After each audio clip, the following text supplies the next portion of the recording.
가스배관을 타고 집 안으로 침입해 금품을 훔친 도둑이 붙잡혔습니다. 별다른 장비도 없이 스파이더맨처럼 벽을 타고 오르는 피의자. 그런데 잡고 보니 오랫동안 미제로 남아있던 서부 일대 성폭행범과 동일하다고 하는데요. 11년 만에 잡힌 서부권 발발이. 그의 범행이 어떻게 꿀이 잡혔는지 수도권 현장 24시에서 취재했습니다.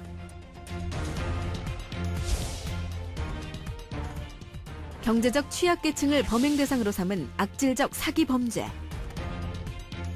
스마트폰 개통을 빌미로 내구재 대출 사기를 벌인 것도 모자라 유심칩을 이용해 서민을 올린 일당의 검거 현장을 밀착 취재했습니다. 한 다세대 주택가에 가스배관을 타고 침입해 금품을 훔친 절도범이 붙잡혔습니다. 그런데 이 피의자, 잡고 보니 그동안 미제로 남아있던 서부 일대 성폭행 사건의 용의자였습니다. 11년 만에 잡힌 서부권 연쇄 성폭행범, 그 전말을 취재했습니다. 서울 서부경찰서. 사건을 수사하던 절도특별수사팀에 미묘한 기류가 흐릅니다. 얼마 전 관내에서 발생한 절도범을 조사하던 중 수년째 미제로 남아있는 성폭행 사건에 대한 혐의점을 포착한 것인데요. 급히 피의자를 상대로 추가 수사를 벌인 결과 이번 절도 사건의 피의자가 지난 수년간 서부권 연쇄 성폭행범의 DNA와 일치한다는 것을 밝혀냈습니다. 서울 마포구, 서대문구, 은평구 그 서부권 일대에서 그 절도 행각과 성폭행 행각을 2002년부터 계속해온 그 피의자를 검거하였습니다. 누군가 다세대 주택에 가스배관을 타고 침입을 시도하다 미수에 그치고 도망갔다는 첩보를 입수했는데요. 마침 그의 모습은 CCTV에 고스란히 잡혔습니다. 절도 용의자 박모 씨는 다용도실이나 베란다에 창문이 열려있는 집을 골라 침입해 현금이나 귀금속, 카메라 등을 절취하는 수법으로 그동안 절도 행각을 벌였는데요. 그는 대담하게도 인기척이 있음에도 불구하고 거실까지 침입했다가 남자가 있음을 발견하고 급히 도주하기도 했습니다.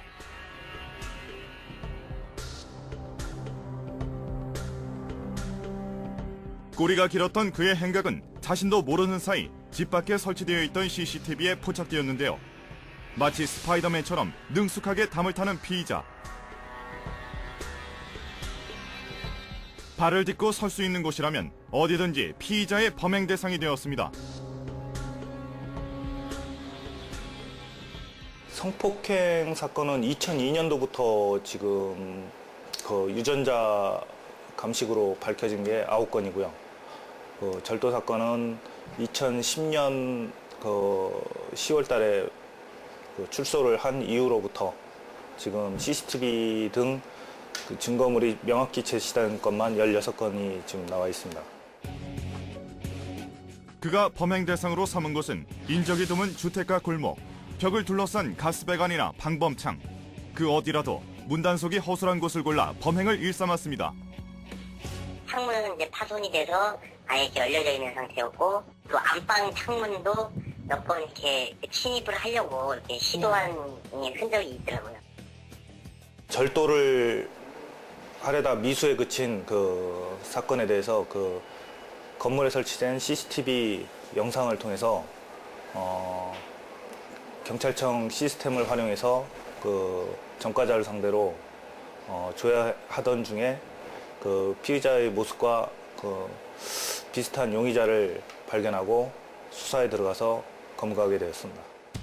경찰은 절도 피의자 박 씨를 조사하던 중 해결되지 않고 있는 연쇄 성폭행범과 비슷한 점을 발견하고 피의자의 구강상피세포를 채취해 국과수의 DNA 긴급 감식을 의뢰했는데요. 경찰의 추적을 따돌리기 위해 자신의 사이즈보다 큰 신발을 훔쳐 신고 범행 시마다 다른 옷을 입어 그 흔적을 찾기 어려웠던 11년 전 미제 사건의 피의자와 동일범임을 밝혀냅니다. 그는 2001년 건축 사업을 시작하면서 사업 자금이 필요해지면서 남의 집에 들어가 현금과 귀금속을 훔쳐왔는데요. 피해자의 신고와 CCTV 영상 확보로 그 덜미가 잡히고 말았습니다. 수차례 절도 행각으로 철창 신세를 지고서도 낮에는 농사일을 하고 밤에는 도둑질을 멈추지 못했던 박 씨. 그의 행각은 가족들조차 눈치채지 못했다고 합니다. 2011년 10월부터 최근까지 16차례에 걸쳐 4,600만 원 상당의 금품을 절취하고 여자 혼자 사는 집에서는 성폭행도 일삼아왔는데요. 2002년부터 올해 1월까지 이 지역에서 발생한 성폭행 미제 사건 중 9건은 박 씨의 행각인 것으로 드러났습니다.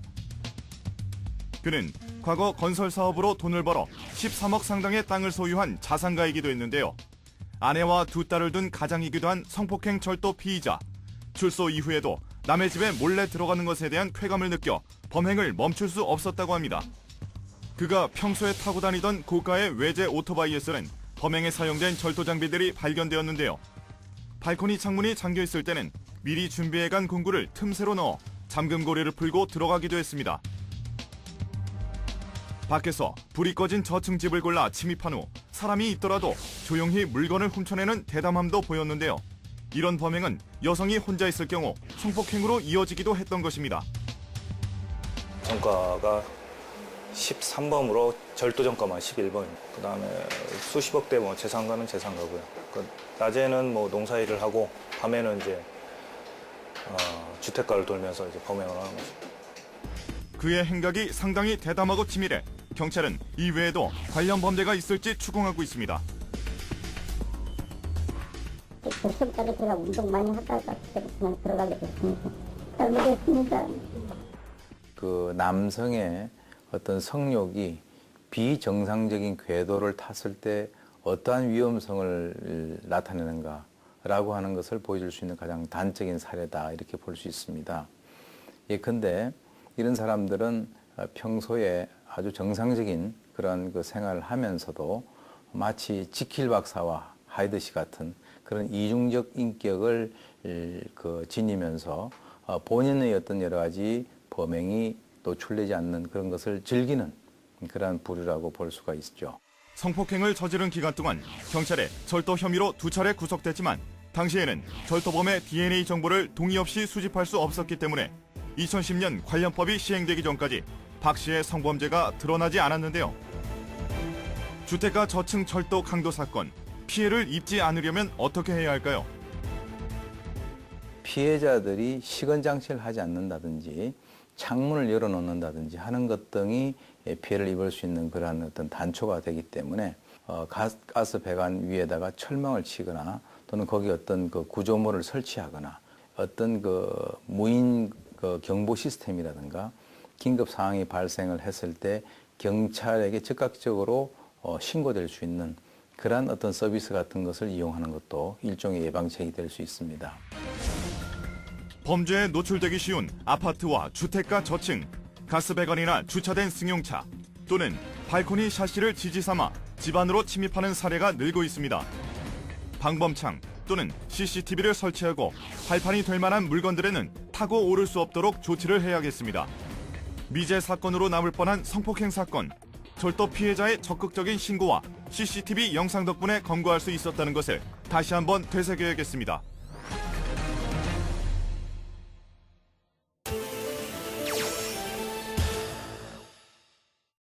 장기화되고 있는 경기 침체에 빚더미에 허덕이는 서민들을 대상으로 사기가 성행하고 있습니다. 신용 등급이 낮은 서민들에게 대출 문자를 보내 스마트폰을 개통하면 신용 등급을 높여 대출을 해준다는 이른바 내구제 대출. 수도권 현장 24시에서 밀착 취재했습니다.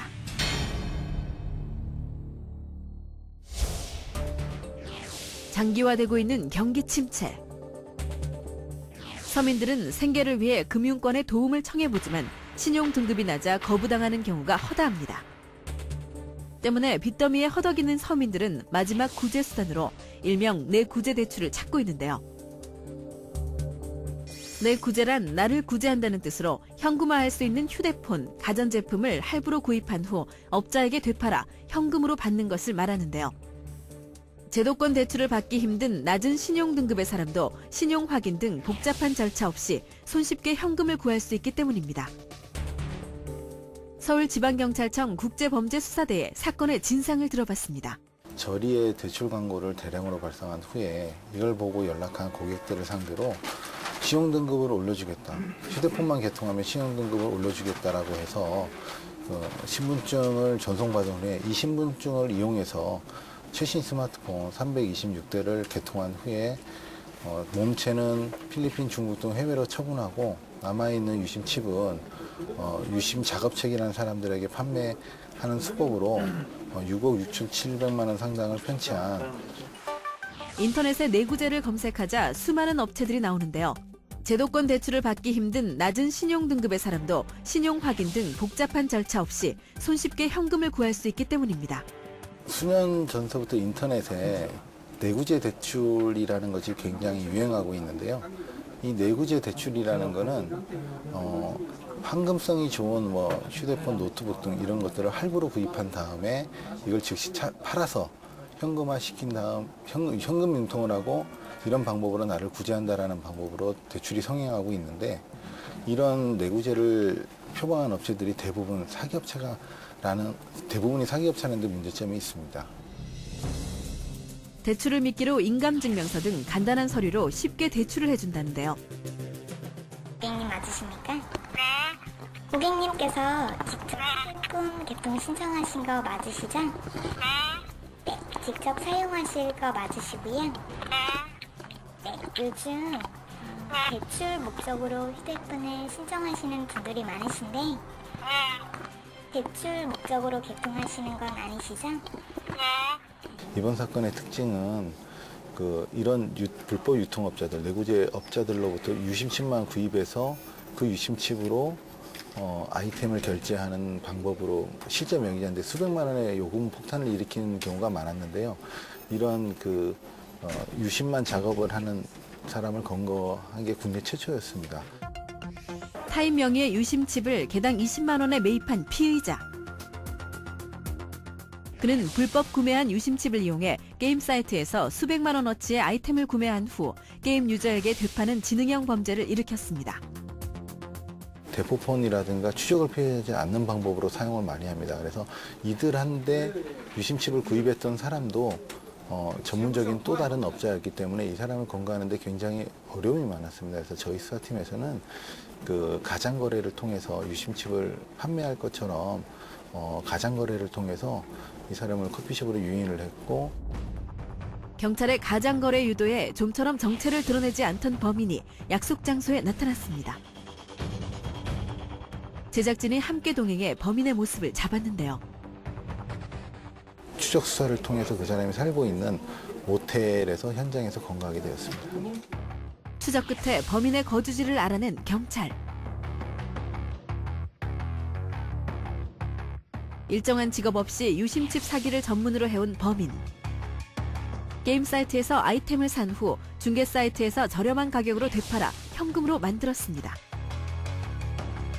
경찰은 범행에 사용한 유심칩 전량을 압수했습니다. 머물던 숙소의 컴퓨터에서도 그동안 범행과 관련된 아이템 구매 기록을 확인할 수 있었습니다. 아직 사용되지 않은 유심칩이 있을 거라고 판단한 경찰은 내구재 대출 사기 일당이 고용한 텔레마케터 사무실을 기습했습니다. 예상대로 사무실 곳곳엔 아직 해외로 판매되지 못한 고가의 스마트폰과 유심칩 등이 발견됐는데요. 신종범죄라는 것이 마찬가지 창과 방패처럼 수사기관들이 이제 단속을 하는 그런 어떤 기법들을 개발하면 또 그것을 피해서 또 이제 범죄를 저지르는 이런 식으로 이제 계속 범죄의 수법들이 진화가 되고 그리고 이제 피해가 이제 확산이 되고 있습니다. 이런 유심칩을 통해서 결국 자기에 관련된 정보들이 다른 사람에게 유출이 된다면 굉장한 피해를 얻을 수 있다라는 사실을 인식을 하고 철저하게 자기의 개인 정보들을 보호하려는 그런 노력을 취하는 것이 필요하다고 생각합니다. 날이 갈수록 더욱더 다양해지고 교묘해지는 속칭 내구재 대출 사기. 휴대폰 대출에 한했던 과거의 방식과는 달리 현재는 유심칩의 개인정보를 이용한 지능형 범죄까지 이르렀습니다. 대출은 편법으로 가능할지 몰라도 자기 구제는 편법이 통하지 않는다는 사실을 알아야 할 것입니다.